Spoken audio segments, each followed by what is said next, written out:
It's not good morning, it's good afternoon or good evening. It's early evening. I was just about to say good morning. That doesn't exactly roll.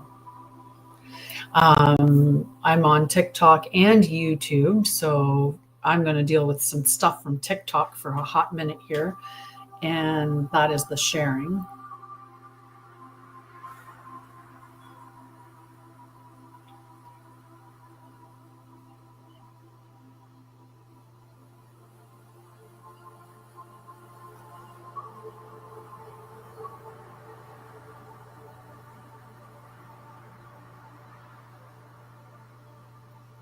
Just doing the sharing. Good evening. Good evening. Every time I say that, there's certain words, and then you're flashed back to cartoons. For all of us Gen X's. I don't know where I left off. I forgot to remember. I forgot to pay attention. So I think people are going to get extra. I might get more than one invitation.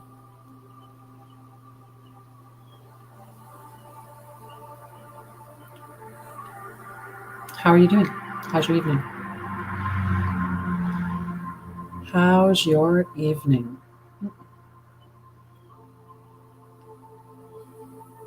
Hello. This is not my typical time. I probably have everyone confused. And they might be like, well, why? What was the change? Well, I'll explain what the change was. Yeah, some people might have gotten two invites, but you know what? Hi, Noza. How are you, love? So I've been thinking about doing a different time and actually going live in the evenings, and thinking about going live at around 6 p.m. I know this is only 4 p.m., but 4 p.m. I kind of like that, because when I'm done, then I would just go and start making supper. It would be a good point to end and then start, transitioning into something else. And then the daytime I could spend doing other things. But I've worried about making that shift because I don't know how it will resonate with a lot of people that come and watch me in the morning. But I don't know, 4 o'clock feels like it's a pretty okay space, or 3:30, maybe 3:33. We start at 3:33. That might be a good idea.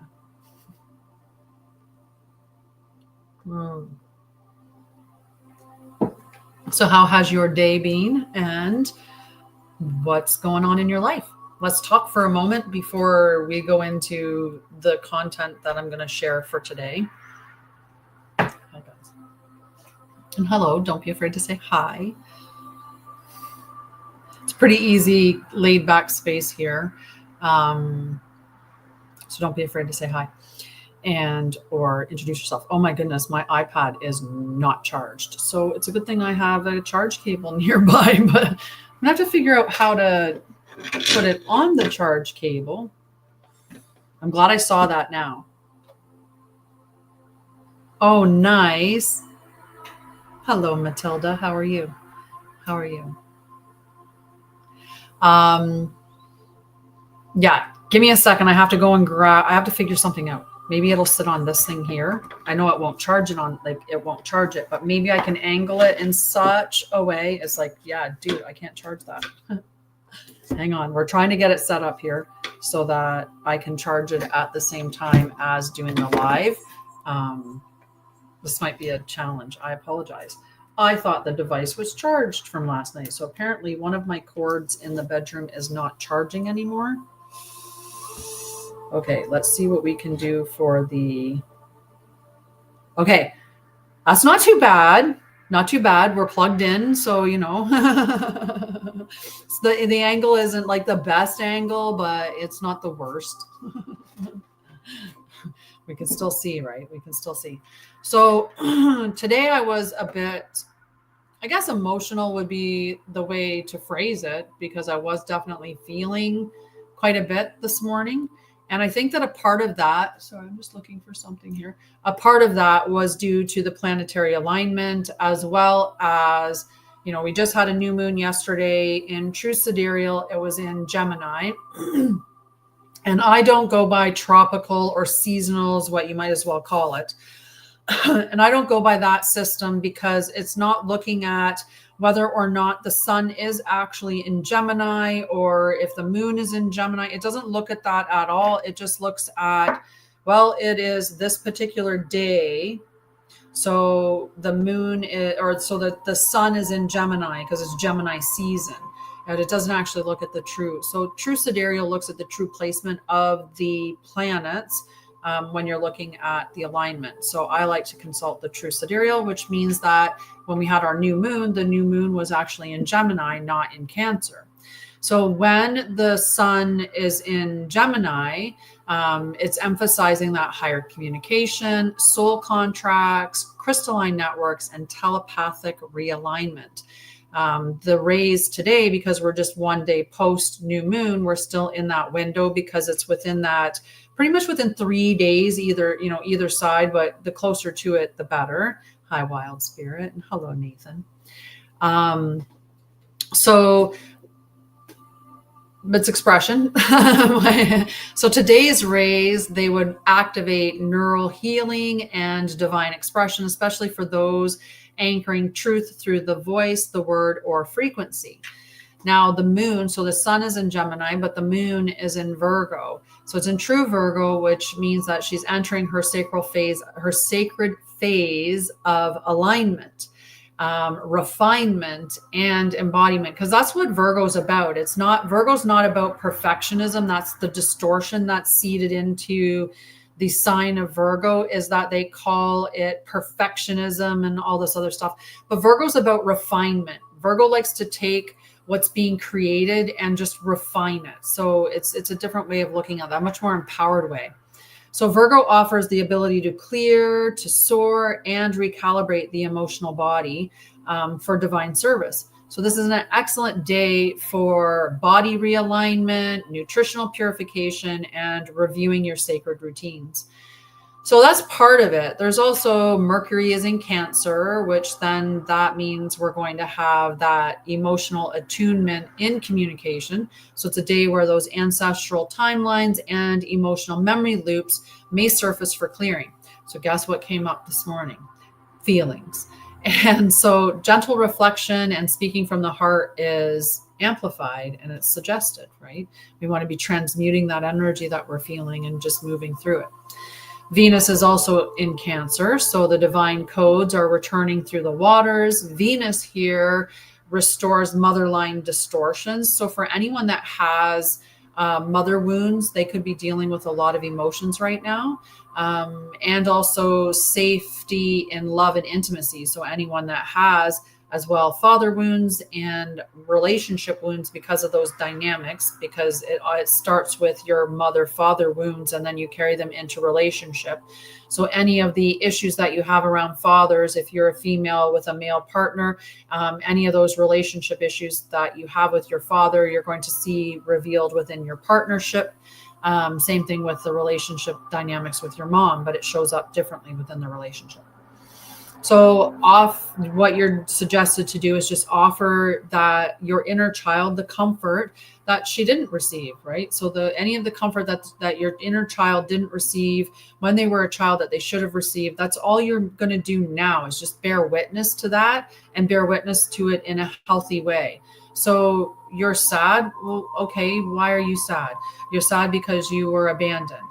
That's a sad thing to have happen. That makes sense. That makes sense. So what can you do for yourself to move beyond that, right? To transition through it. So what did you gain from it? Is there any way that you can find any semblance of a silver lining in any way? Mars is in Taurus, so that anchors us into that embodied strength and the divine masculine sacred patience. So it's less about action and more about anchoring sovereignty into the body. And that's beautiful. We want to be making choices from that sovereign space and moving through life from sovereignty.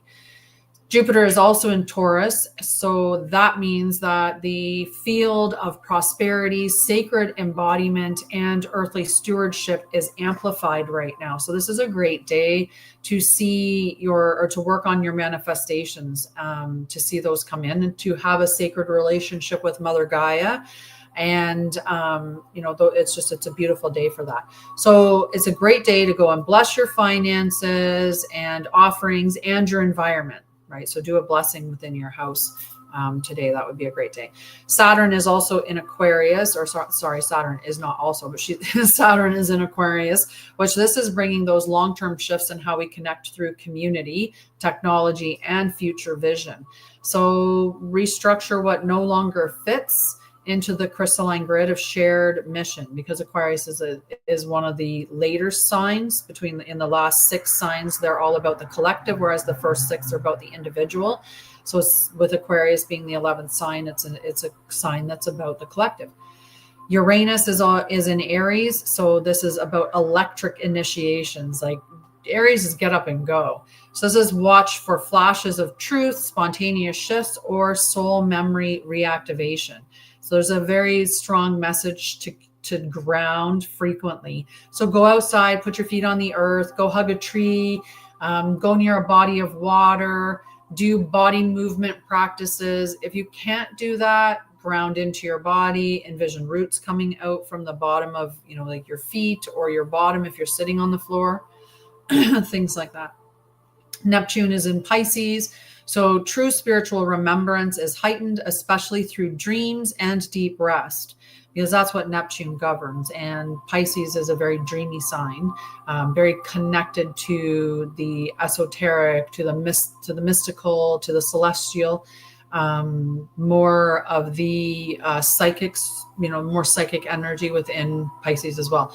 So be mindful of distorted timelines or savior overlays that are surfacing, and they're just surfacing for release. It's not for you to buy back in. It's not as punishment. It's just surfacing to say, okay, you're aware of this. You're aware that this is not for you.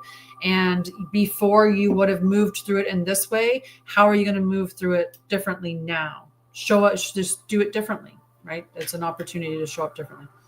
And Pluto is in Capricorn. So that is all about systemic shadows and false structures that are continuing to collapse. And we want to see that in society, right? So I'm not doing those types of things today. If you have something you want to talk about, I'll talk to you about things, and, in a conversation, I'll process through things, but I don't do those things anymore. So systemic, like I don't do pendulum yes, no's. But yeah, if you want to have a conversation and ask me for insight, I'll see what comes up. But mostly I'm here. I come here and I educate now, and I give you practical tools, and I show you how to do them. Apparently I have a moth or a butterfly. So those things are collapsing, and we want to see them collapse, right? It's really important for these structures to collapse, even though it will seem uncomfortable, but we can't build the new from the current structures that exist. We need those to collapse so that we can build those new ones. So what is not aligned with divine truth may implode or unravel, especially with institutions and old soul contracts. So that's powerful energy that we're sitting with today. And then on top of that, we got the Schumann resonance, right? The Schumann resonance coming in there with its little kick in the butt. So the baseline frequency is holding steady at around the 7.83, although there have been subtle surges between 12 and 14 hertz, which are pulsing every few hours. So the interpretation of the Schumann resonance right now is that these waves are cleansing subconscious layers, especially connected to the throat and the sacral chakras. So your throat chakra, that is responsible for speaking your truth, right? And other things as well. And then your sacral chakra, which is the feminine, right? That's your feminine energy, the birthing of creativity, sensuality. A lot of things are carried within that. When we're dealing with traumas, we could be dealing with suppression traumas, traumas where we didn't feel like we could speak our truth. We could be dealing with mother wounds, sexual wounds, relationship wounding, things like that could be coming up. So there's whiteout bursts that are occurring as well. So a minor spike was seen around 3:33 universal time, which was seen as a cosmic calibration wave, which was assisting to refine the timeline and to anchor that timeline within the grid. So pretty powerful stuff. So if you felt the need for silence or for gentleness or rest, that's why. It's because of those frequencies. And so I just wanted to share with that. So I was in my feelings a little bit this morning. I was, which is interesting because yesterday I had made a comment to my friend about how I really hadn't been experiencing a lot from what they're saying. The Schumann resonance is has been quite elevated. And I was like, I haven't really been noticing that. And then this morning I woke up and I was like, oh my God, I just wanted to cry starting off the day. So I processed through that, which is what you're meant to do, right? You're meant to see it, understand it, then let it go. Let it go. So today I wanted to talk about listening of all things, but listening in the sense that listening is light technology. So this is about recalibrating reality through your presence. And so we're going to go through that content. So I hope you stick with me. For those of you that are here, you can help me on TikTok by tapping the screen. It's their way that they work, not mine. I believe that the people that are meant to hear the transmission that I'm sharing, they're going to find it one way or another. They're either going to show up now and hear it live, or they're going to find it on the YouTube channel and watch that at another point in time. So today we're about teaching. And if there's a lot of people out there, they just want the fluff. They want the comfort. They want the immediate. They want the quick fix. They want to just scroll and get a quick freebie and move on. But those that stick around here, you're sticking around because you want to actually do something. You want to change. You know that the practical is what works, right? Doing the integration, the embodiment. All right. So your presence tunes the field. There's a kind of listening that doesn't just hear, it restores. A listening that bends timelines, that heals cells, and that collapses distortion. This is not the listening of the ears. This is the listening of light. And it happens when your full presence meets the moment without story, right? Most of the time we're listening to somebody and we're already formulating a reply if we're listening fully at all, right? And we're not listening with our full presence. Even if in a lot of ways we may be listening to the conversation, we might have a secondary dialogue going on, and or we're interacting with some device somewhere in our realm, and we're not just being present and listening to what the person's saying. And this is more than active listening, right? This is presence, and being present in the moment to hear what somebody's saying to you, being present enough to pick up the subtle cues of everything. So this is not the listening of the ears. This is the listening of the light. And it's what happens when you're in the full presence of the full moment, right? In presence of the full moment. So in a moment, in a world that has been hijacked by false frequency and emotional static, your divine attention is not passive. It's a complete recalibration tool. Why do you think that they're distracting us so much? Right? One, they distract us because when we're not aware of stuff that's going on. We don't actually see it. We don't hear it because we're so inundated with all kinds of messages and all kinds of information and all kinds of different things to take us outside of ourselves and to seeking something to fulfill us. Whether it's TV, it's, drugs, it's food, it's gossip, it's work, it's money, it's whatever, right? Whatever those things are that it pulls us outside of ourselves. So your listening is actually light technology, which is an organic interface between your oversoul and the quantum field. So this is an interface that you have. And when you bring clean attention to the chaos reorganizes. And this is part of what we came here for. And I know that this can be a really deep topic. So I really appreciate those of you that are here and listening to it, because a lot of people aren't, and they should be. So when you bring clean attention to chaos, you reorganize the chaos. And when you witness distortion with the truth, the distortion dissolves, right? That's how we change things, is by remembering the truth and then embodying the truth. So every one of us that remembers, we vibrate at the frequency of truth, which is a pretty high vibration. And that vibration wakes up things around us. It wakes up Mother Gaia. It wakes up people in our vicinity. It wakes up those that we interact with. And if you're like me and you're interacting on a scale like this, where you're doing lives and you're putting out content, that is interacting with a lot of people, and it shifts them. And sometimes you don't realize how it does that, right? Sometimes it shifts them in a very subtle way. And sometimes, you get somebody that gives you pushback, right? They start reacting and they start getting angry, or they start, fighting with you because you're showing a mirror to them and where they need to change or where they need to rise up, because they're not embodying what they said they were going to come here and do. You're showing them what the truth is, right? The mirror to the fact that they're living a lie.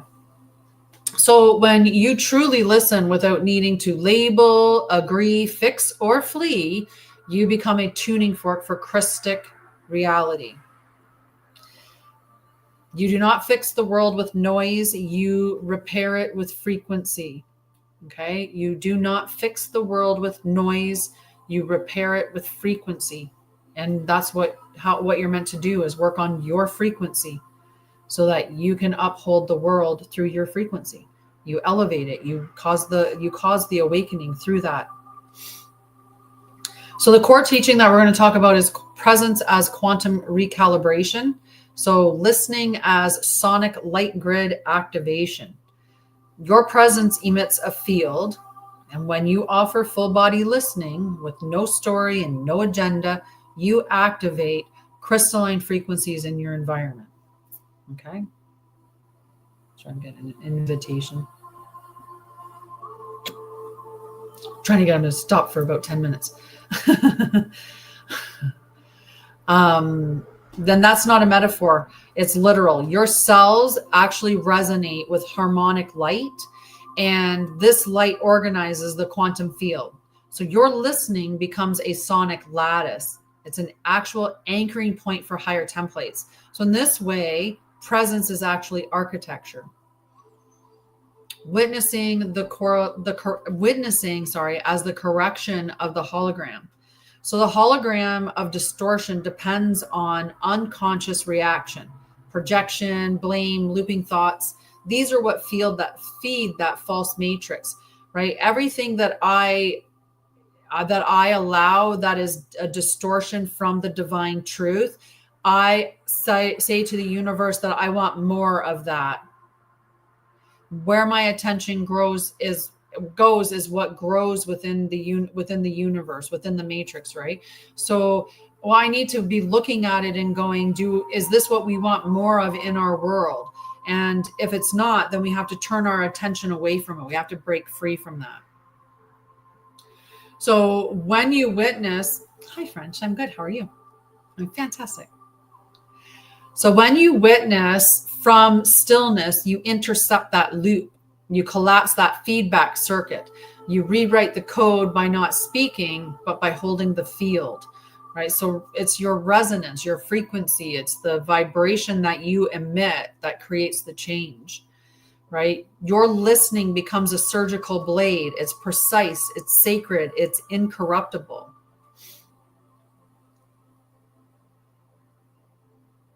Yeah, you can go ahead. I'm in a pause between this section and the next section that I wanted to talk about. So you can ask. I always reserve the right to answer.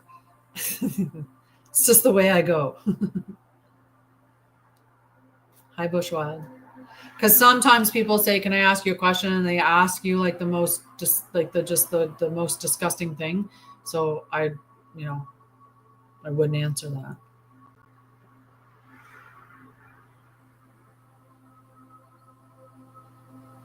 No, not like that. I believe in Yeshua. I absolutely believe in Yeshua. I know that he walked the earth.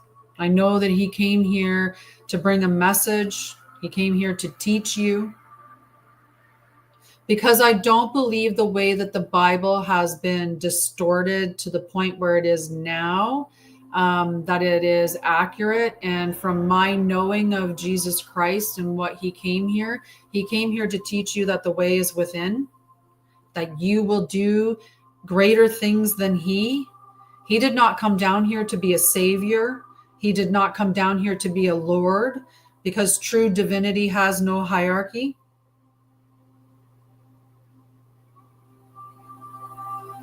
Jesus knew that we all contained the God spark within, and it was all we needed to do was remember that and embody the truth of who and what we are. Jesus wasn't a Christian. Jesus wasn't a Christian.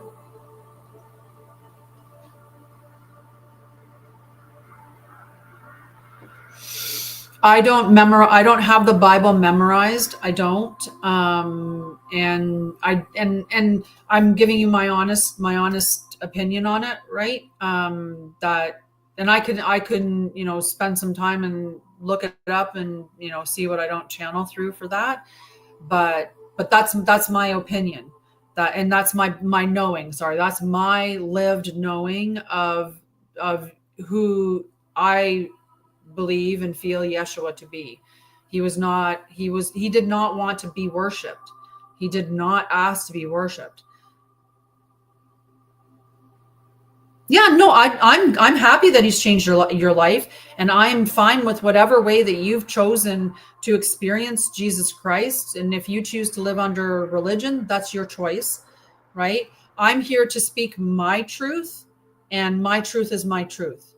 Right? And my truth is very much ingrained in my DNA and my bones and my soul.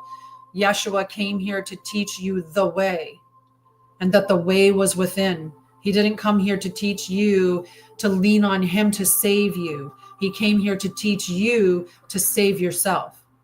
That's my belief. That's my knowing. But if your knowing is different, and that knowing has, I'm so happy that he's changed your life. Right? That's beautiful.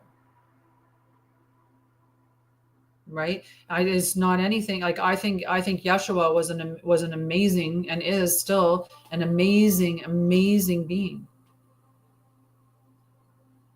Right? I have nothing but love.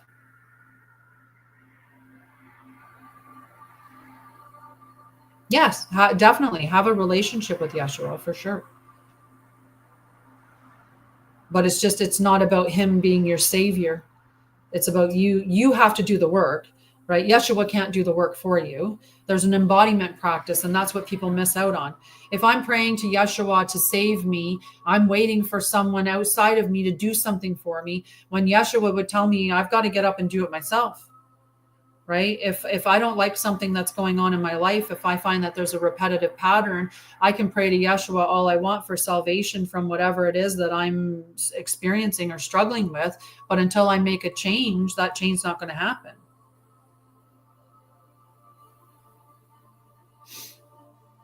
But I think that you should have a relationship with your oversoul, right? With your oversoul and with prime source, which is what I call God, because the term God has been hijacked and manipulated. Where we don't need to be saved. We don't need to be saved. You are divine. You are perfect in your incarnation. You are made in God's image. Do you think God is not perfect?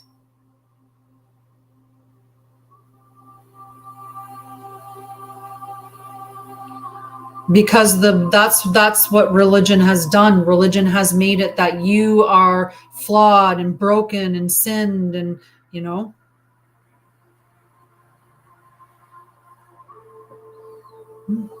Yes, God is. But I call God prime source, because the God of the Bible is hijacked. God is not a man sitting on a throne determining who gets to enter into heaven and who does not. God is not judging you. You are the emanation of God. You are one emanation, one fractal of him. You're perfect in every single way from the moment that you were incarnated, born.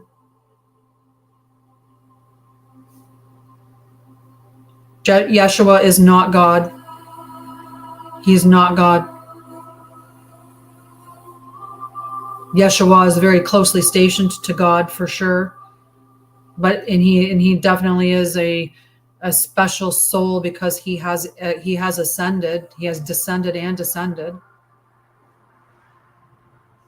But Yeshua is not God. They are separate, just like you and him are separate, and you will always remain separate. You will always be you. Even when you return to God, you will always be you. You will always remain as that the individual within the whole.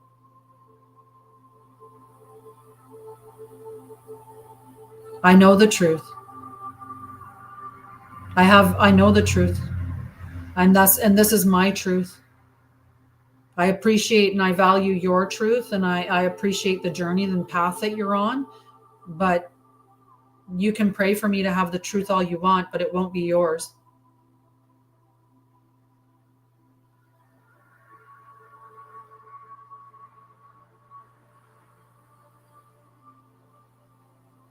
I stand firm in my knowledge. I stand firm in my relationship with Yeshua and my relationship with God.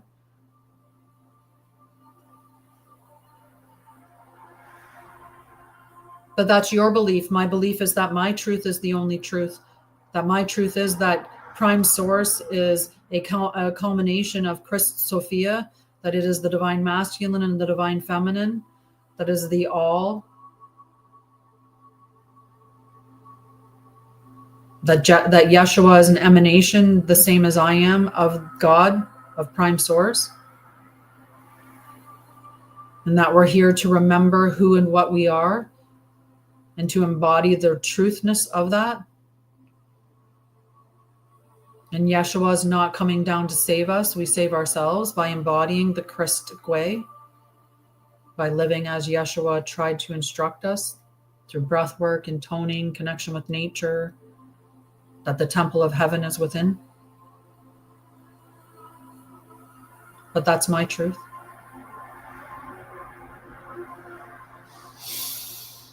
Okay, so back onto the topic that we were talking about, which we were talking about listening as a light, as light technology. So how does witnessing, I don't know, did we finish witnessing? Yes, we did. He does. And I love him very much too. Absolutely. Absolutely. I do not disagree with that at all. That is a truth. And he loves you too.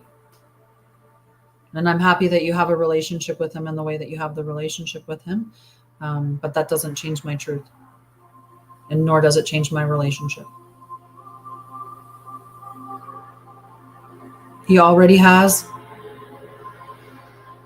I connect with him in my own way. And I said to you that I did not need you to pray for me, right?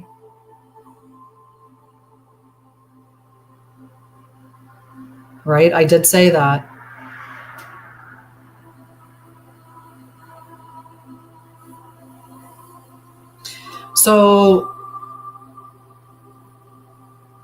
So we're having a beautiful, we're having a conversation here. We're exchanging information, we're exchanging knowledge, we're exchanging viewpoints and perspectives and our lived truth or our lived experiences.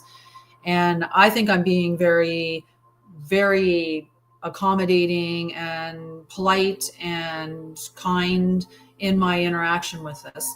And yet I asked you not to pray for me because I didn't need you to. And yet you went along and prayed anyway, and you continued to pray. So I'm very nice to speak to you, but you're going to disregard my boundaries, right? And you call yourself, like, do you apply to a religion?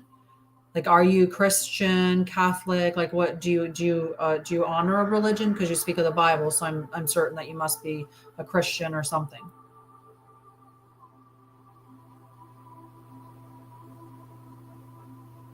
Because now I have a question. You think that I'm very nice to speak to. So you're not religious, but you're referencing the Bible, and you're. So I'm just curious why you felt compelled to pray for me when I asked you not to. I'm curious now, especially when you acknowledge that I was very nice to speak to. So I'm very nice to speak to you, but you disregarded my boundaries. So I'm just curious, like, why? And do you think that Yeshua would not respect somebody's boundaries who was nice to communicate with? Do you think that Yeshua would violate my boundaries?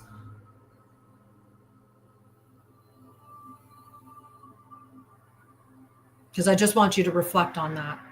You say you're a follower of Christ.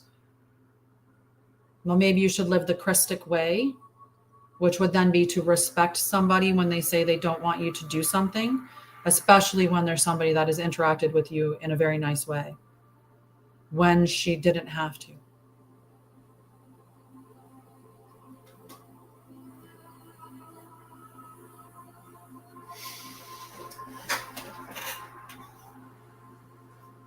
Yep, he does. Okay, so how presence builds the nervous system. Every trauma moment is a frequency imprint. So every traumatic experience that you've had leaves a frequency imprint within you, and it alters the flow of the electrical or emotional energy in the body. So by returning to presence again and again, you reintroduce the coherent rhythm into the nervous system. So your breath deepens, the tension softens, and trust returns. Listening becomes the first medicine, right? And this is one of the things that is so challenging for us. When we've experienced trauma, we often have lived in environments where there's like that, the peace before the storm, or the calm before the storm.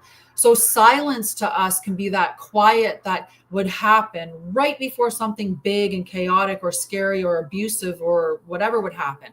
So, and we learn that language of, the calm before the storm, or don't say the Q word. Like in nursing, we don't even want to say the Q word, right? So there's a lot of belief systems that get seeded in the concept that quietness or that softness or that stillness, that is preceding something bad. So we don't want to sit in that space because it's uncomfortable. But the more that we allow ourselves to sit in the space of just listening, so just being present and just listening. What is your body saying? What are you feeling in your environment? What's going on in there? So when the body learns safety by how you listen to it, right? When you're listening to your body, you're acknowledging it. You're acknowledging the temple. And if you're listening to your body and you're like, oh, that felt like constrictive.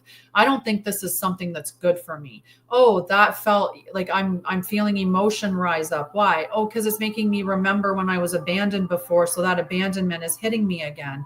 So you move through that space of that abandonment. Right? And because you can recognize it and acknowledge it and hold yourself in that comfort or in that soothing way, allow yourself to transmute the energy that you've stored from that. So light versus static. Static is noise without coherence. It scatters the tension, it destabilizes emotion, and it fuels disconnection. Light, on the other hand, is structured frequency. It's truth made visible, audible, and felt. When you choose to listen with light, you demagnetize the static. You become a lighthouse in a sea of chaos. So the more you listen with light, and that just means listening with full presence, the less distortion can enter your field, right? It's powerful. Hi, Denise. Gonna have a sip of tea. It's herbal today.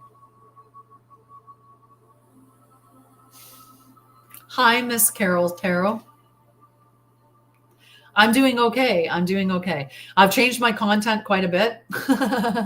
So I'm not doing quite the same things that I used to do. And that's definitely impacted the audience a little bit. But that's okay. I'm trying a new time today because I couldn't get my stuff together. The celestial alignments and Schumann resonance and emotions and stuff like that. Ooh, nice. Very nice. That sounds lovely. I have a wild berry green tea. It was just a wild berry, and then I added a green tea into it. So I decided to have them both.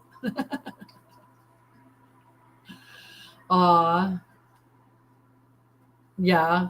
I'm consistent. I'm still consistent. TT. I'm still consistent. I still show up every morning, or sorry, not every morning.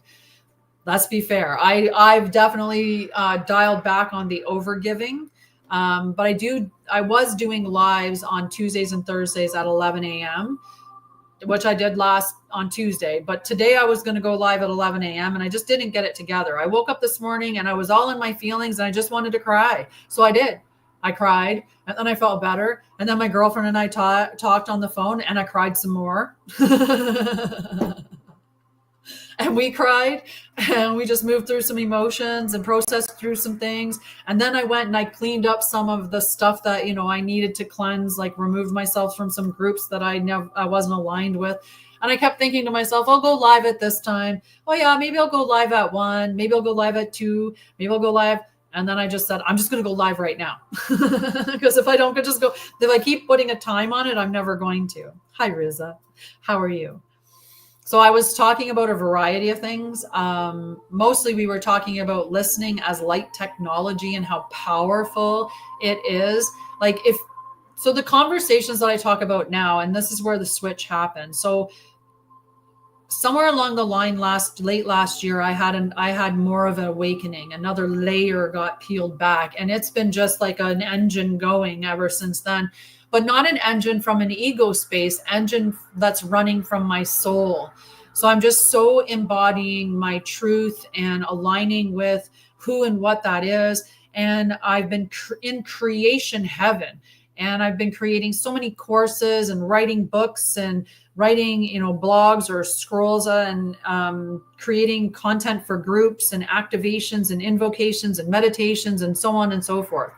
So, and then changing and bringing out that information to my groups, which has caused, like I said, that shift in the people that are aligning with you.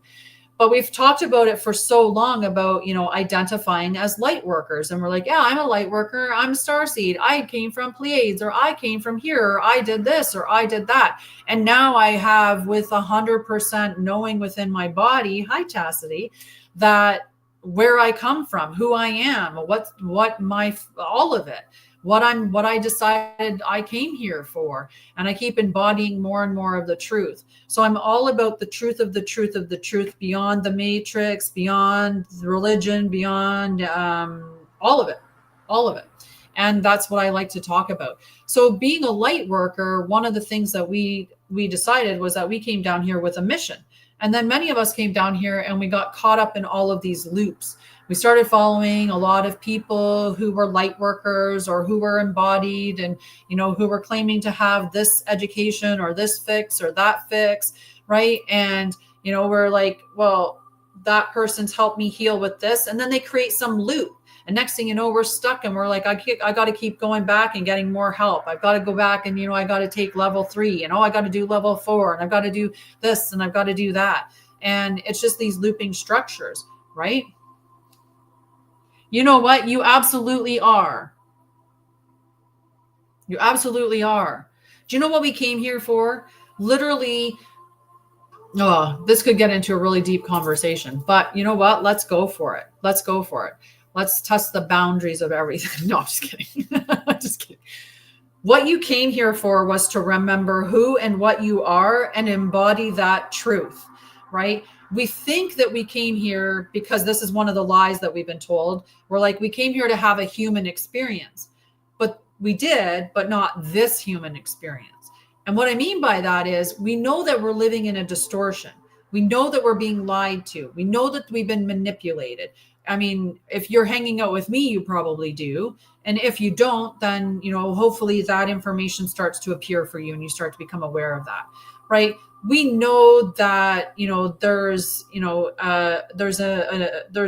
are people that are running the show who are not connected to their souls, right? Like you can tell there are some soulless beings that are in this world right now, right? And that's talking about it in a really easy way. So these soulless beings that are running the world, we came down here, hello, Edie, lots of them in a lot of areas, right? And they're trying to create more.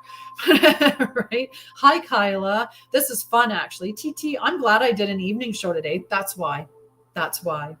I did it just so I could see all of you guys again, right? There's always a reason why. There's always a reason why. There's always a reason why. So we came here to remember our truth and then embody it. So it's literally as simple as, what is the way that we are meant to live, right? Well, we're energetic beings. We are light beings having a human or having an experience, a physical experience. I like to say it better. It's better saying it that way. If you look at it from the sense of your soul is your spirit or heaven, and your body is the temple that represents earth. So when you embody your oversoul, when you embody your truth and you're aligned with your oversoul, that's how you bring heaven to earth. And you're so powerful when you're like that. So me now, I'm just all about getting everybody into that alignment with their oversoul. That's what all I want to teach people is the truth and the way that Jesus was teaching us, but it's been distorted, right? Jesus was a shaman mystic, and he wasn't teaching us to be religious. He was teaching us that the way was within, and that you would do greater things than he. And that he wasn't teaching you to be Christian. He wasn't teaching you to follow the government. He wasn't teaching you any of that stuff. He would have taught you breath work, and he would have taught you, connecting with nature and toning and stuff like that. And same thing with Mary Magdalene. She wasn't, like the divine feminine has been taken out of religion, and, and many of the religious texts have either no divine feminine or very little divine feminine. And when they do speak about it, they speak about it in such a submissive or suppressed way, right? Like it's so distorted, like if the divine feminine is like the stepchild in the Bible. It's like everything's her fault. Like this is pretty much the way that they wrote the Bible, because it's patriarchal, right? It's it's been hijacked. God is not a white man sitting on a throne with a big old beard going, "You shall not pass. You can't come in because you ate pork." He's not doing that, although you shouldn't eat pork, but there's reasons why you shouldn't eat pork, right? What you're doing is ascending yourself, and it's through your remembering of who you are and your embodiment of that. And then we're helping the earth by being that embodiment. The more that I embody who and what I am, and I embody the truth, and, and I bring that vibration and that frequency to the world, the more that I help Gaia ascend. It's the way that it happens, because you ring like a bell. You are literally a bell ringing the truth, and that truth rings other people's bells, and they either respond in one of two ways. They're going to elevate themselves, or they're going to decel, right? They're either going to fight you in a reactionary way because that bell hits something in them that they're not ready to listen to, or a truth that they're not ready to acknowledge. And so they're going to become reactionary, and they're going to fight with you. Or it's going to ring with them, and they're going to be like, aha, oh, I've got to, wow. And they start to question things. And then that allows them the opportunity to evolve, right? But it's not our job to help anyone evolve. That's not what we're here for. Right? We didn't come here to shake people awake. We came here to remember who we are, embody that truth, live that truth, and in living that truth, wake people up. Just because we're living our truth. We're at that frequency, just bringing everybody awake. Oh, I love that, Carol. I love that. I haven't really been doing a lot of cards because I realized that there are stages, right? When I went through my last awakening, I realized that in the awakening before, I was aligned with a lot of false lights that are out there. And false lights aren't necessarily malicious, right? Some people just align, unfortunately, with looping information, right? It's like if you went and if you looked into Reiki, for an example, right? Reiki is something that it would take a while. Like you embody it for years to become a master, but you can go and take Reiki online and you can be a Reiki master in no time, right? But are you actually a Reiki master? So that would be somebody that's out of alignment, and probably through how they learned the techniques, or the person that they learned it from was sharing them something that was out of alignment, or in another way of putting it, false light stuff. Right. And so that's a part of the problem. So, I like to use Dolores Cannon as an example because it's a great example to use. Dolores Cannon, she was a brilliant hypnotherapist, and she was was someone that brought a lot of information through. Hello. Sorry, I was talking on, I was not watching, guys. I caught you guys. Hi guys. Hello. Love you. Sorry. Sorry, I wasn't paying attention. TikTok too. Sorry, TikTok. I wasn't paying attention.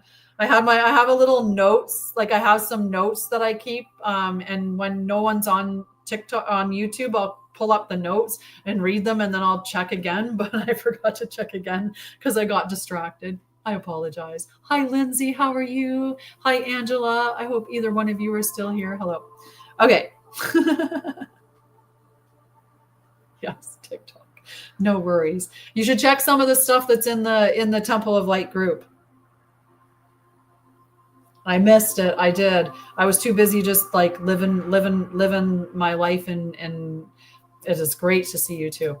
So yeah, it's all about that embodiment. It's all about the embodiment of the truth. That's what we came here to do. And in embodying the truth, we awaken other people. But there are lots of false lights out there. And I realized that there are a lot of people that have made oracle or tarot cards, and they have seeded them with energy. And I've talked about that. Like I used to talk about it a while ago, but from the space of, ooh, that's kind of cool, right? That's really cool that they're making such powerful cards, like Shaman Durek as an example, right? In the deck that he made. But I got rid of them. But I got rid of them because I started identifying that many of them, it's just looping you in false ascension. So someone like Dolores Cannon, she was beautiful. Like she was like her ability, her gifts, where she came from, like she was a true light. But unfortunately, the people that she was hypnotizing, they were bringing back stories about the false ascension loop, the hijacked ascension loop. So when we're ascending, we are meant to spiral. We're not meant to loop like this. It's not meant to. And so when Dolores Cannon would talk about how at the end, when you die, you see a white tunnel. And when you go to that white tunnel, you meet a council, or you meet your guide team, or you meet whatever. And they do a review of your life. And in that review of your life, they point out the places where you need to go back in and work on these karmic things. And until you work on those karmic things, they encourage you to go back so that you can continue to work on your karma. That's false ascension loop. It's not the way that when you die, that's not the way that you're meant to ascend, right? So the ascension, or the way that she talked about it, even though she was living authentically, and she was giving you the truth, and it was beautiful what she was doing. What she was sharing in truth was the truth about the false ascension loop, not realizing that that's what it was. So in her messaging, lots of people have started looping themselves because they think, oh, that's what it is. So I'm going to come in and I'm going to assign myself all these tasks that I have to do. And then at the end, I'm going to have a review about what I did right and what I did wrong, and whatever I didn't finish in this lifetime, I'm going to come back down in and I'm going to do it all over again. That's false. That's false.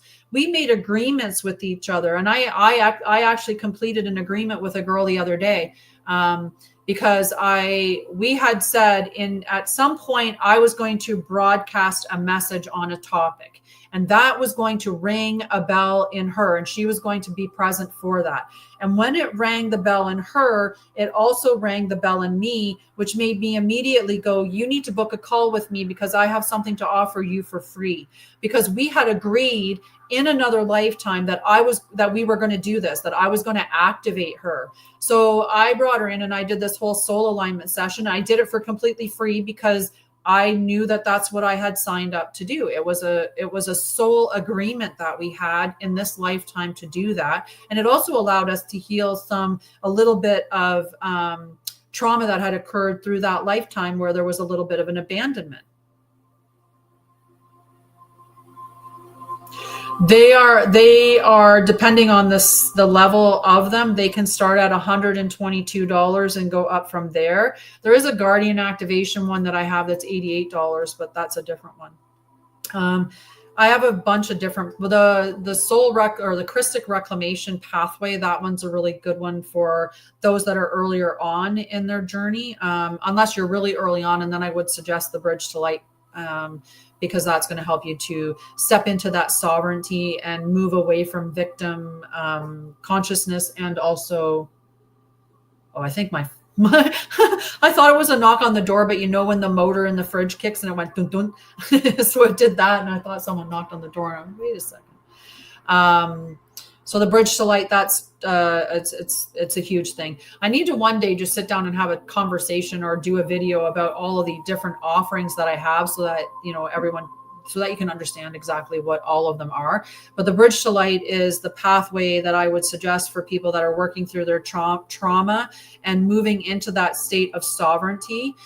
Because at the end of the 12 sessions, which you could do at your own pace, within that group, I meet once a month to do a check-in. So no matter what, you're never really left alone with a self-paced study. You always have that ability to connect with me and ask questions, or whatever you need from within that group. And you keep access to everything that's in it. And it's got the 12 recorded sessions. It's got journals that go with it, student handouts that go with it, and a bunch of meditations for a variety of things like inner child work, shadow work, stuff like that. So it's a huge group with a lot of content in it, for those that, like I said, that are in their trauma, that are looking to navigate out of it.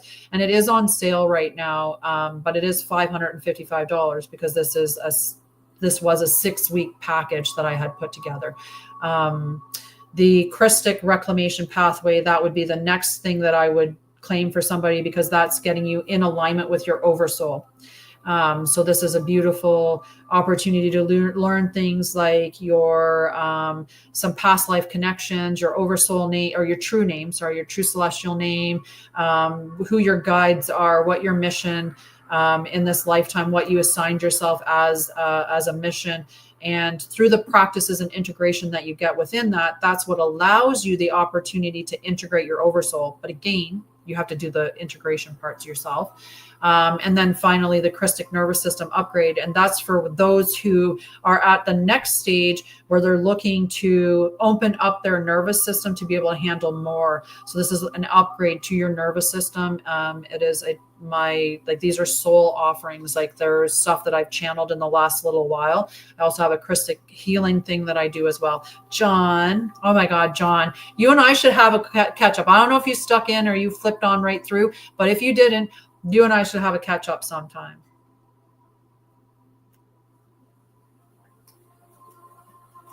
I'm like, please tell me he stayed. If not, I'm going to have to send you a message.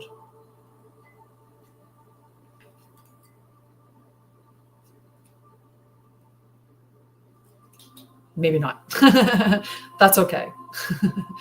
So we're just talking about presence and how presence is sacred listening, and that when you're in that space of listening with full presence, you're not just hearing the words, you're hearing the frequency.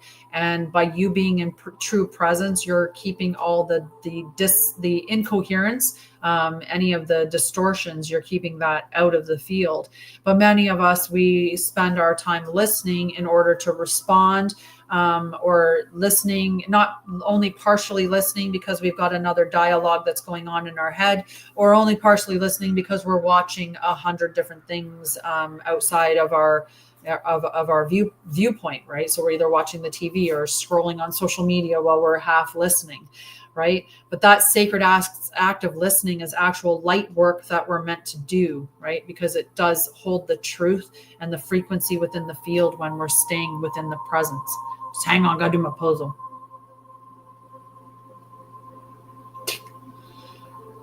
Hello, how are you?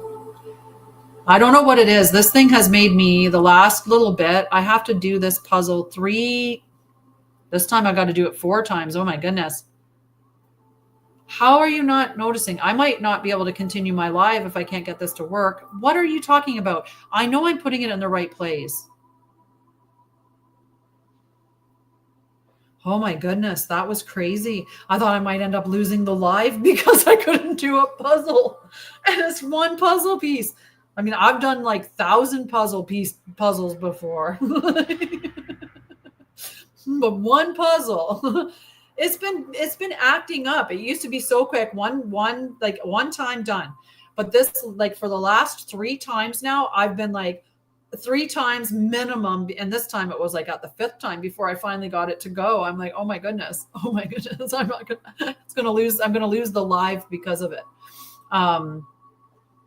So yeah, the act of sacred listening, I do have other things though. One of the things that I would say, I do have other offers that are available, because I talked about bigger things, like soul alignment sessions. I've got a ton of groups, right? And the groups that I have, they have so much valuable content within them.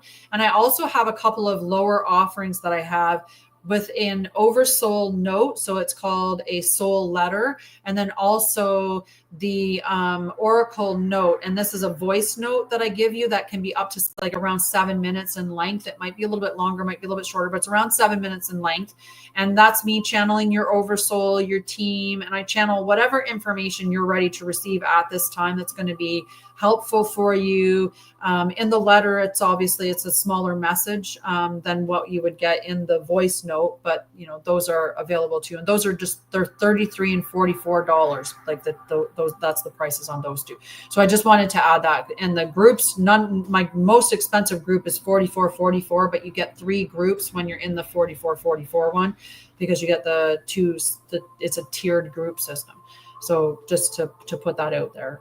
And there's lots and lots of stuff within those groups. That one at $44.44, you would get 2 meetings per month, and then lots of educations. Plus, I've been doing more meetings. I've been deciding to do some like round tables where I do a little bit of education. Then we have a discussion session after the round table, which we just had on Wednesday. So things like that within those groups. But they're groups that are geared towards whether it's a soft space for those that are healing, or if it's on mediumship, or like on more the ones, the oracle chamber. So it's not about predictions.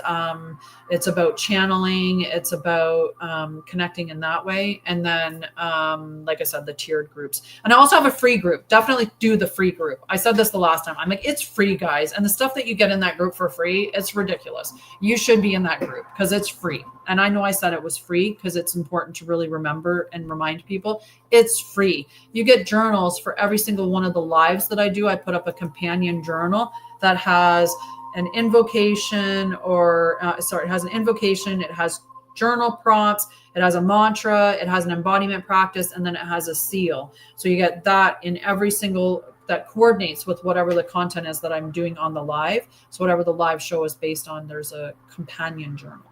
In the free group, Temple of Light, the free group, the free group. No. So let's do a little more talking about the topic that we had. So I was talking about presence as lights.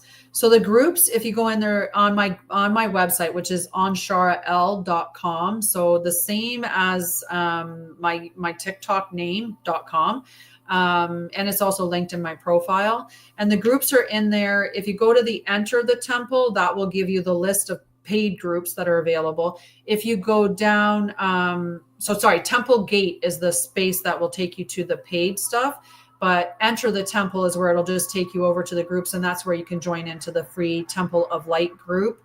It's not on the Temple Gate page because it's free. So yeah, yes. Totally free. I keep saying that. It's a free group, guys, and it's got a lot of amazing things in it. It's a free group. It's awesome. Just keep saying it. So we were talking about listening and how that is like light work. That's what when we're listening with presence, we are doing light work. We're affecting the grid. So we talked about listening as a sonic light grid activation, witnessing as correction of the hologram,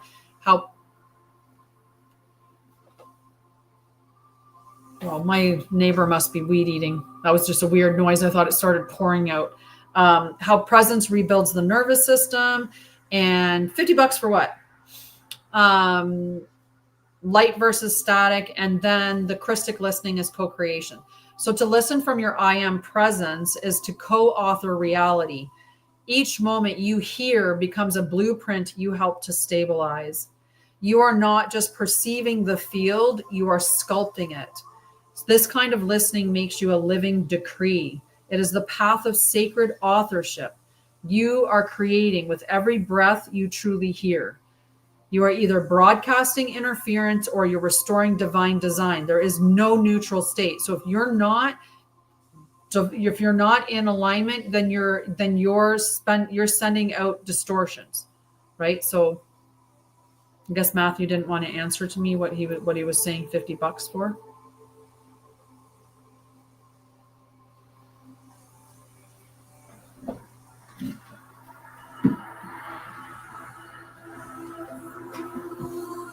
Sorry, I just had to check because normally my neighbor does the maintenance does the property maintenance for here as well. Because it's like 3 acres that the landlord owns, and there's 3 different people living in the different spaces.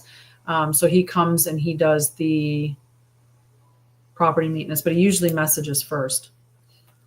So I'm just thought I'd check, but there's no message there. So he obviously did not message.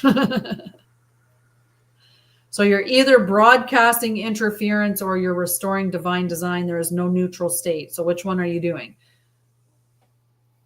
So I've got an embodiment practice for us. We got some questions and answers, and then that'll be it for the show today, for the episode.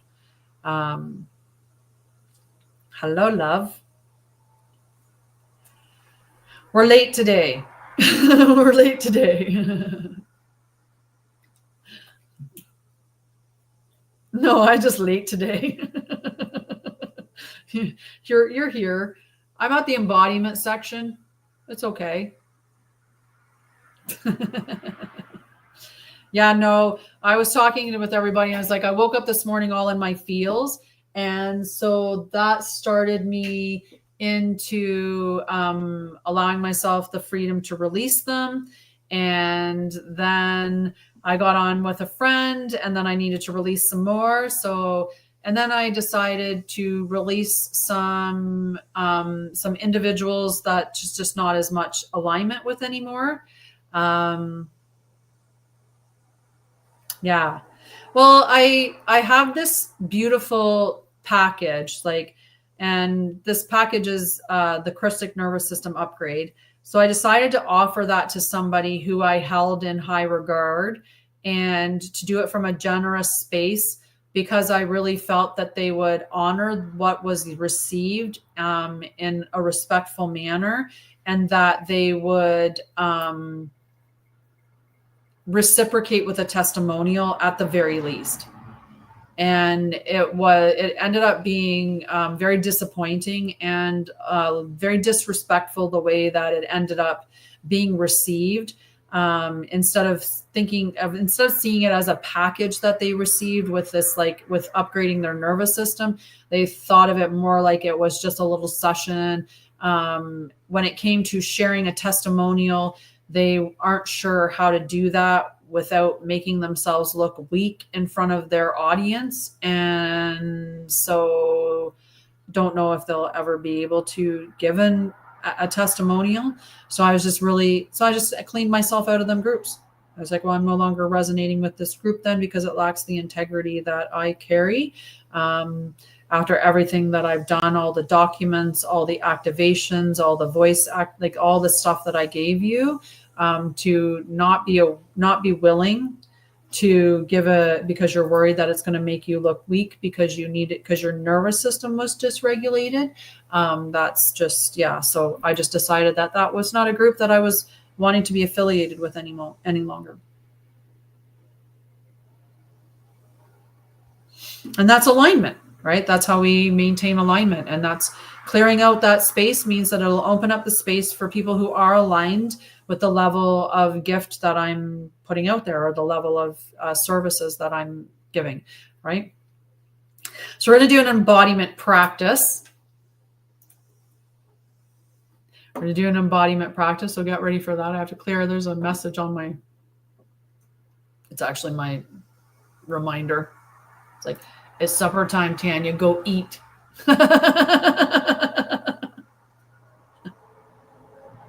Yep. So yeah, I mean, you determine how your boundaries keep the wrong people out. right? And so I was very polite in the way that I handled it. I called out the disrespect, sometimes leaving messages unread for 5 days. Which really created an issue when somebody's talking about how, it isn't landing the way that they think it should. And it's like, well, I'm sending you reasons why it's not landing, because these are the things that are coming up in your scan, but then not willing to read that message for 5 days. So further delaying any integration that could be happening. But I don't think really, valuing what I'm sending as those integrations enough to actually do them. So it's like, you're the one that's creating the block for you. Like it's the truth. Like you have to do it. You have to step out of your way. It's integration. It's the same thing in trauma, right? If you don't do the breath work, if you don't do the journaling, if you don't sit with your shadow, if you don't walk through it, then you're not actually doing the work. Like you have to face those things. You have to integrate those things, right?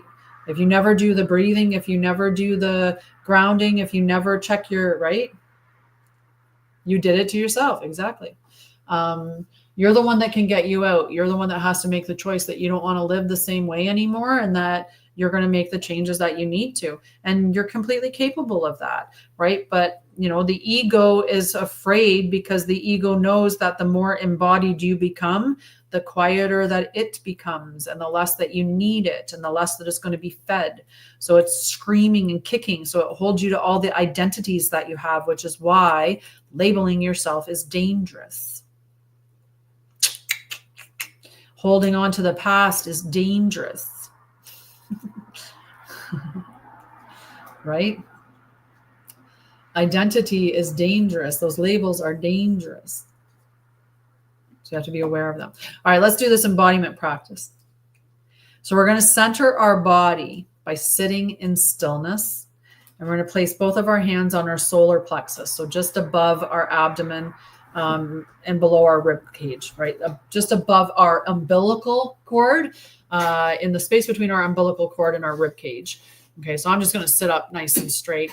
We're going to take a deep breath into the belly. And we're going to say, I am the calibrator of the field, because your frequency is. Okay, so I want you to imagine your ears opening like portals, but so is your skin, your womb, and your bones. I want you to listen from your whole being.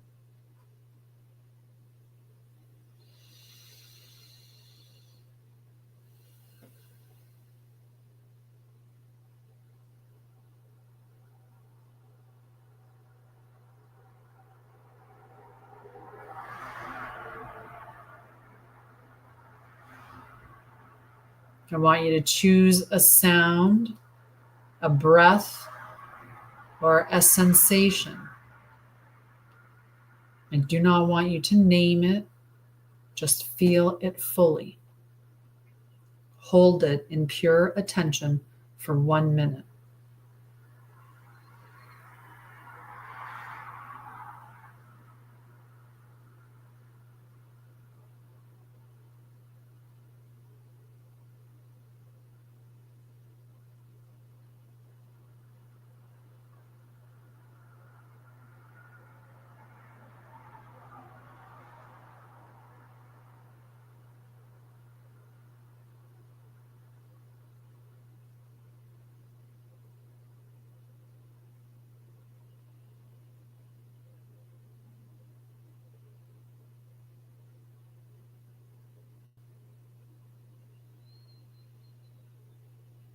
Now we're going to let the field respond.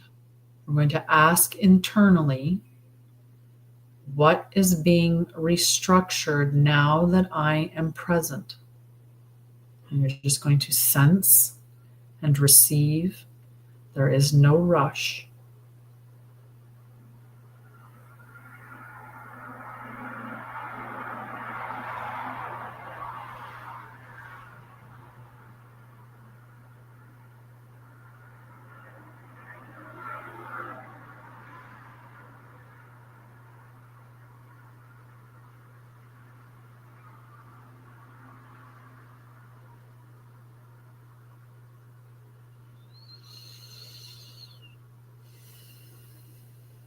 Now, you're going to seal the practice, because if you're out, I mean, I was going to say, because you're not outside, but I don't know where you are. You could be outside. If you're outside, touch your hands on the earth, but if not, place them over your heart. And as you put them over your heart, you're just going to whisper, let my listening be the light that rebuilds. Okay, so let my listening be the light that rebuilds. I love it. Okay. How did that feel?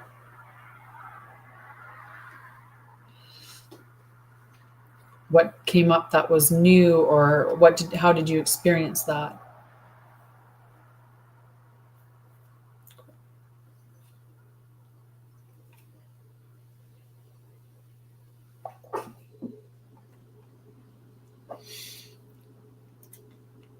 Okay, I'm going to go on to some questions and answers. Okay, so some of the typical questions and answers around this topic. Nice. Oh, beautiful. I love that. I love that. So what if I can't silence my mind to listen clearly? Listening is not about silence. It's about presence. You don't need to eliminate thought. You need to choose where your attention lives. That's awesome. I love that. So even if the mind is active, you can still cultivate a state of witnessing. Let the thoughts come, but don't follow them. You're going to listen through them. So it's the same thing when you're meditating, right? When you're meditating, the thought's going to come into your head.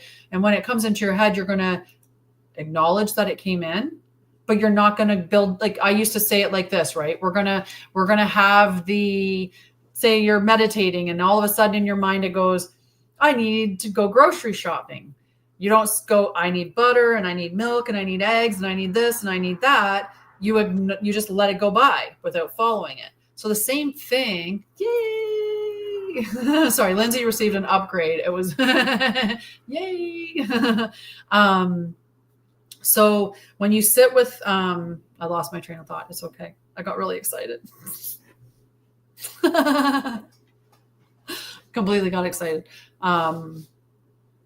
Yeah. So when you're listening to somebody and you're in presence, then that means that if that thought comes into your mind, you allow it and move on by, but you maintain your attention on them. And maybe you bring your attention back if it does start to stray, right? It's going to be a practice in the beginning. So just allow that practice, right? Every time it strays away, just bring it right back to it. If it strays away, bring it back to it. And you'll get better at it as you go. And as you start to sit within that present state, when you're having conversation with people feel it, people know it, and you're going to see your conversation shift. You're going to see so many things shift within your environment by practicing presence while you're listening, right? Because that just brings so much truth to the field. All right. Can listening really change the external world? Yes, because your attention is the field restructuring force, right? I've talked about this for a long time, and it's out there in the literature. Where your attention goes, energy flows, right? Your attention, or where you're placing your awareness, is just saying to the universe or to source, I want more of that, please. So if you're spending all of your time focused on lack, or if you're spending all of your time focused on fear, or if you're spending all your time focused on chaos, you're saying, I want more of that. The same thing if you're putting your attention on any dysfunction, any lies, any distortion, anything that's opposite of how you're meant to live as a divine being, anything that you're entertaining and continuing to entertain that's in anti-Krystic way, you're saying more of that, whether subtly or in a big way, right? And we're meant to not do that. So your intention is very, very important, right? And I've said that your awareness is your currency. It's your most valuable currency. So when, so quantum physics and divine truth align here, what is witnessed begins to shift. So when you bring coherent presence and to the listening, right? It causes surrounding distortion to either harmonize or fall away. So if somebody can't handle you can't handle my truth. I've actually had that with a friend, right? And it's like, because I say I know, right? Like the individual that I interacted with here earlier that was talking to me about Jesus and about God, and I have my knowing. I have my solid knowing about Jesus and God. So, I mean, I honor the fact that their knowing is different than mine, and I'm okay with that. But my knowing is my knowing, and you're not going to change that. That's like that. Someone on the internet's not going to come into my life and change my knowing through that. So that solid knowing is such a strong bell to resonate in the environment, right? Because it's not open for distortion. And that's what we're meant to be. We're meant to sit in that coherent presence so that the distortion just falls away. So people will leave your space, they will become reactionary or whatever, or those who meet that sound, that resonance, that frequency, they will rise to meet you. So that's how we change the way that the world is going, right? That's how we awaken the world, is through our frequency, our resonance, and being in that. So you don't control the world through listening, you recalibrate your point of interaction with it through that frequency. So is this the same as meditating? And I mentioned that just a moment ago about how it has kind of the same thing in that you're maintaining that presence, right? So it's not quite like meditation though, because meditation aims to quiet or transcend thought. That's what you're trying to do.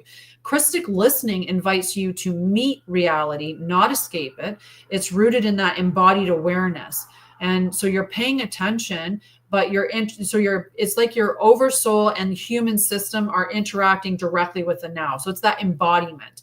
So you're feeling into the environment. You're listening through all of your body, not just through your ears. You're listening through your cells and through your energy into what is being said. And you're going to pick up way more from what's being shared in that moment, because you're not just listening at the words, you're hearing the frequency and feeling the resonance and aligning with that energy.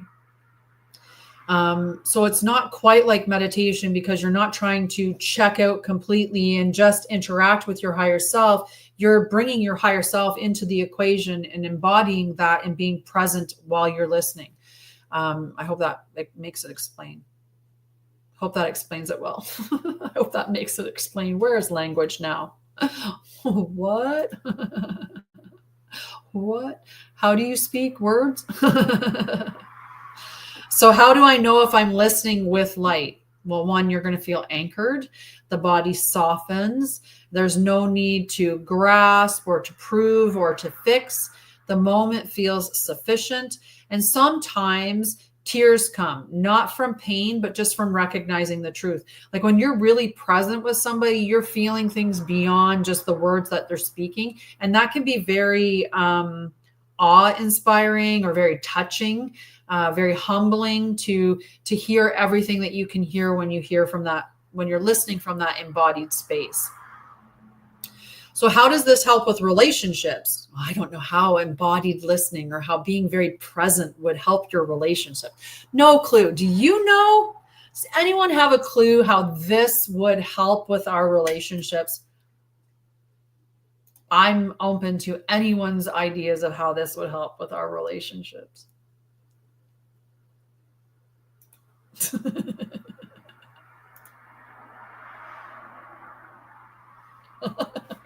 Don't know. So one, you're going to be listening without projection, right? Think about how many times we're already projecting into the conversation, right? Right? So when it breaks that cycle of assuming things, right? Like that assumption state. When you truly witness another or yourself from your divine seat, it neutralizes fear and conflict, right? When you're speaking from that embodied space, they're going to feel that space. They're going to feel that energy as well. They're going to feel that resonance, that vibration, that frequency. They're going to feel that they are being listened to and that they are being heard. How much would you open up? How much would you open up in a relationship if somebody held you with 100% presence, no projection, no judgment, just holding you and listening to you, not just listening to your words, but listening to the in between the words, listening to all of that? How much would you allow your walls to drop? How vulnerable would you allow yourself to be in their presence? How much would it deepen that relationship? TT. Like huge. So it invites vulnerability is a big reason why it does that, right? Because the field becomes safe. And listening is what restores the relational grid. And this true listening, not just listening with your ears, definitely not listening to respond, definitely not only partially listening where you're kind of listening as if, there's other things that maybe are a little more important to you right now, but 100% listening with your full presence. Man, it's a relationship changer. Absolutely. All right. Can listening be protective in distorted environments? Yes. When you listen with light, your field becomes coherent and non-reactive. It repels interference without force. You're not absorbing the distortion. You're neutralizing it through frequency integrity. Right? You just hold the field, you hold the truth, you keep the tone ringing, that bell ringing and resonating, the alignment, the prime source energy into the field. It's beautiful. So of course it can clear distortions in environments. What is the role of the womb in listening? For those that are part of the Krystic Mastery Circle, we had our Christ Sophia roundtable, and the conversation was reactivating the feminine listening codes. And so this is part of what that content was. And we did some breath work stuff, which was really cool.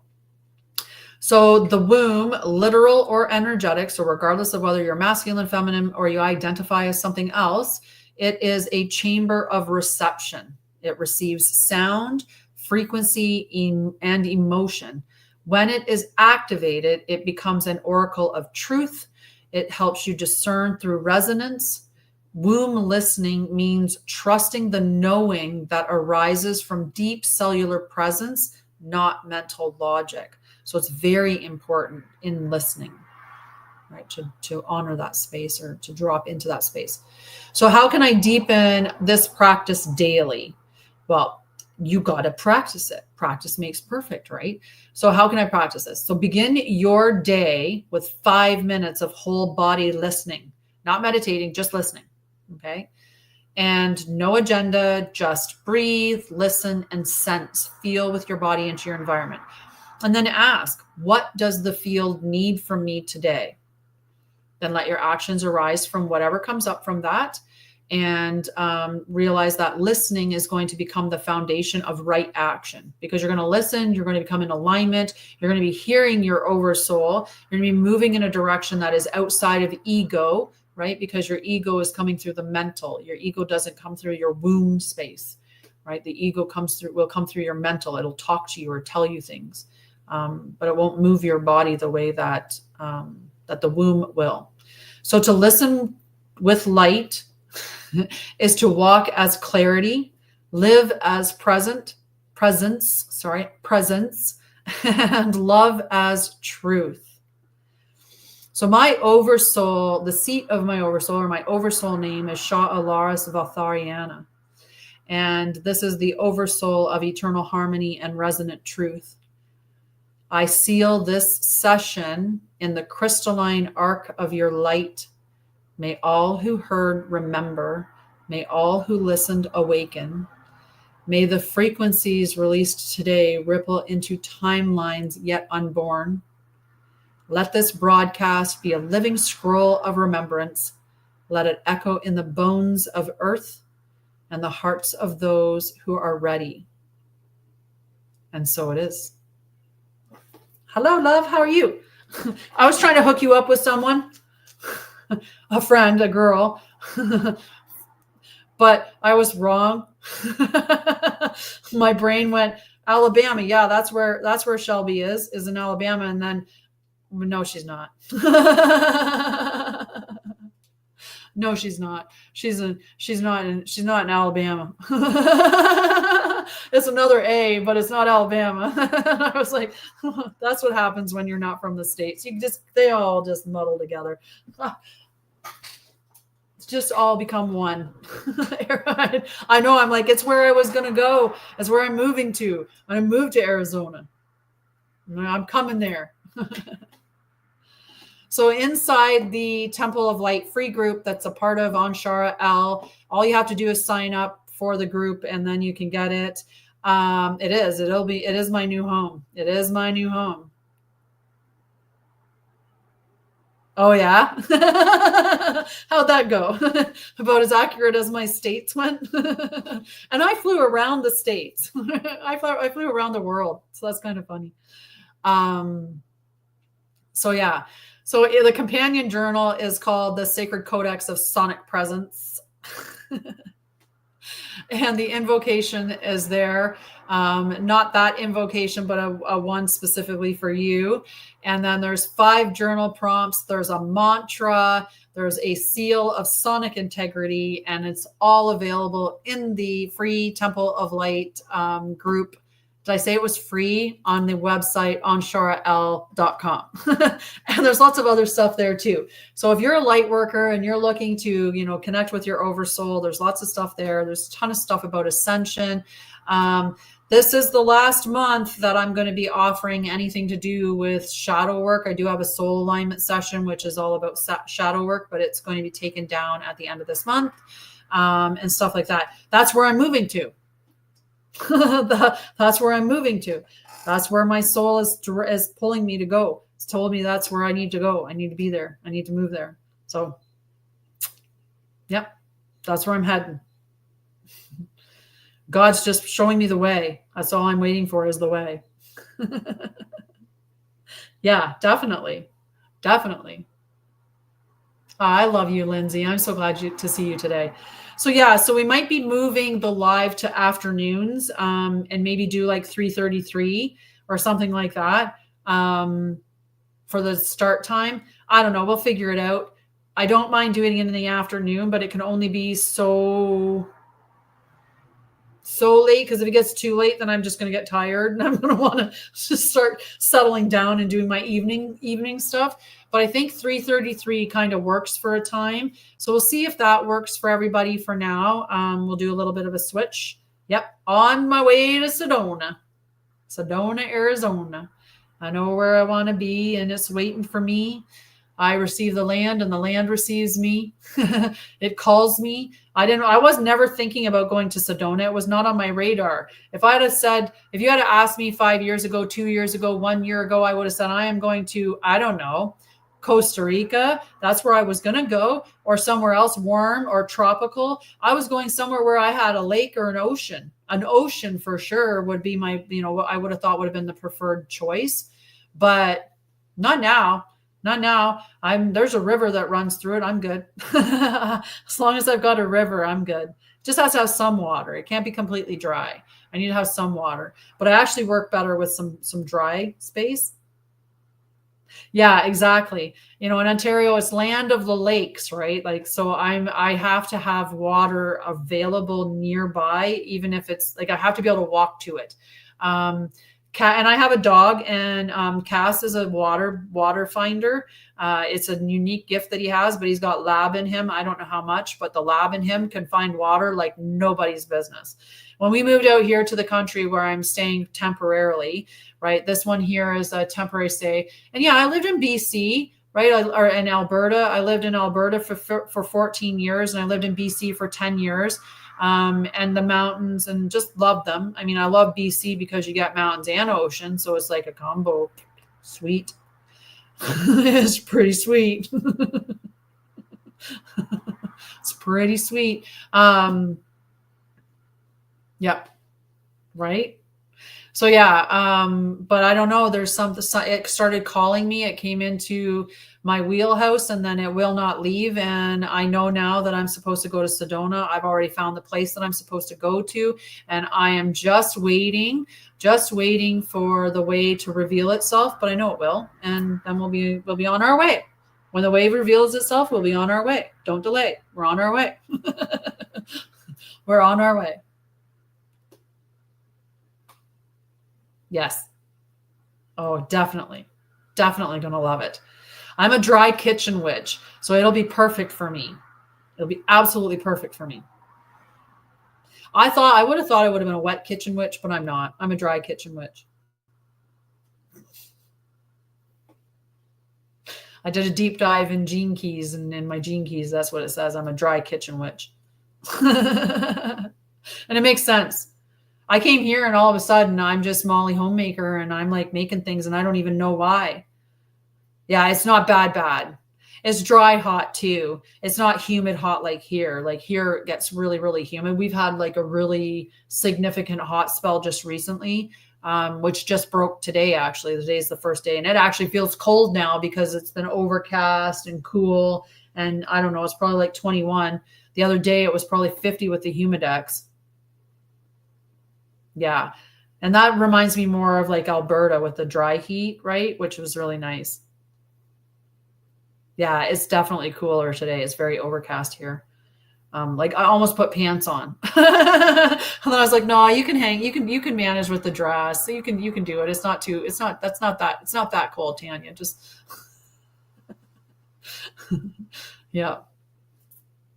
Nice. It's only 9. That's not bad. I don't know Fahrenheit so well. I have to look at things in Celsius. I live in dresses. I love summer dresses, but I just want to change all my clothing to cotton and linen and, all organic materials. I don't want to wear synthetic crap anymore. But, needs to happen. That is Fahrenheit. Could you imagine? Oh, nice. Yeah, where are you thinking about going? You know what, Lindsay? You should on my page, on my website, on the soul alignment tab, you should sign up for just like do a free call. Like there's a free call that's listed there that just books a half-hour appointment in my calendar. Probably wouldn't be just a half an hour, but we could try and just have a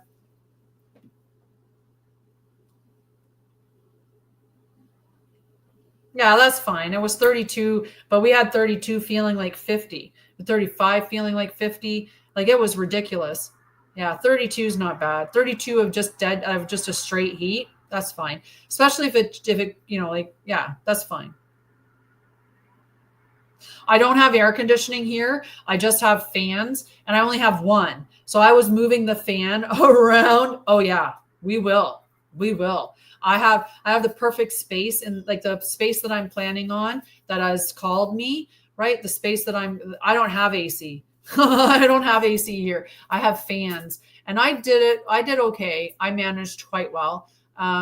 You just cover over the side of that. You make sure all the curtains are closed on the side of the house where the sun is, and keep the windows closed, because if the windows open on that side, it's just letting in hot heat and hot air. So that's just silly. Close the curtains, keeps the light out too. And then on the other side of the house, which is in shade, you have all those windows open. So this is the north side of the house. So I would keep these windows open except the road noise. So when I'm doing my lives, I have to shut it. So it's shut right now. It's still loud enough with it shut. And then I'd leave the bedroom window open.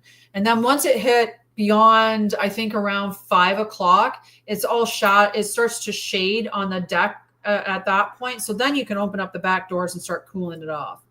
I love you. Have a beautiful day. Third floor, all the heat. Yeah, there just has to be water. There has to be some form of water. There's probably a reason why. I bet you there's a connection somewhere along the line. There's something that's calling you there. And normally it's because we're meant to be a node. Like we're meant to bring our light and our frequency there and raise the frequency in that space, right? We're a node.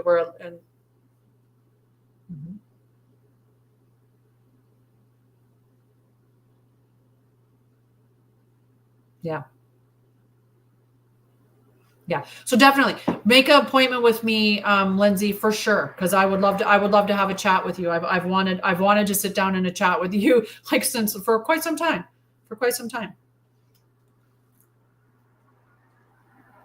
So yeah, love you guys.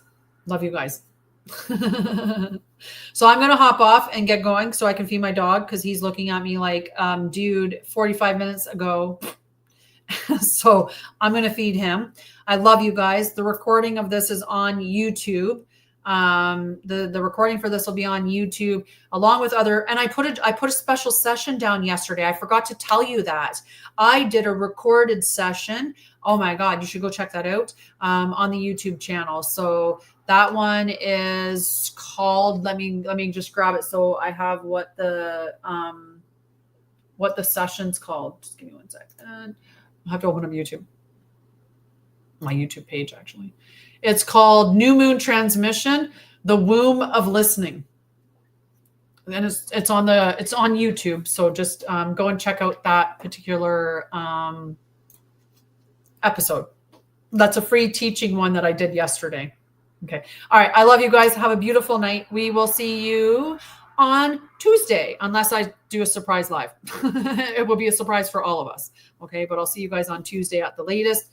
And maybe 3:33. I'll set the appointment for 3:33 and we'll book it. Okay. I love you guys. Have a beautiful day. And I'll catch you guys on Tuesday, if not by surprise.